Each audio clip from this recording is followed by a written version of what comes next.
Hello अंतरा सिंह प्रियंका, मैं Google से बोल रही हूँ। सभी के पतियों के बारे में जानकारी ली जा रही है। क्या आप बता सकती हैं कि आपके पति क्या करते हैं? अरे का बताबे, सुनिए।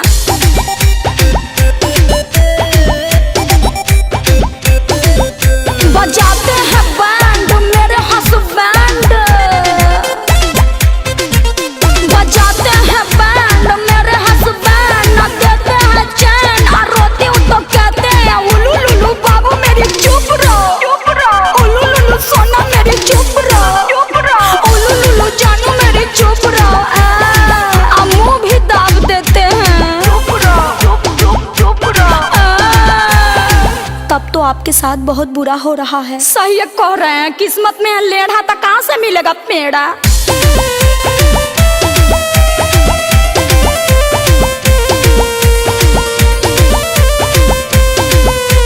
खाते हैं मांस, रहते हैं टांच, बहुत सताते हैं।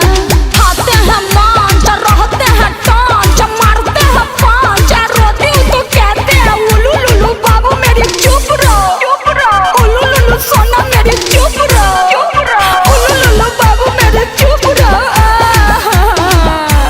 चुप रहो।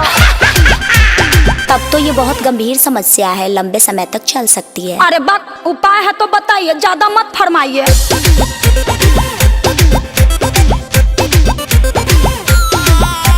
मारते हैं जंप, बुताते हैं लंप, अरे पाठा है।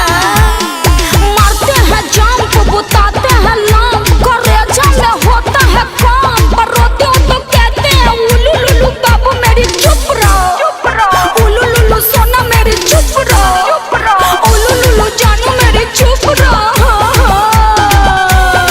डोंट वरी, घबराने की कोई बात नहीं है, गूगल आपके साथ है।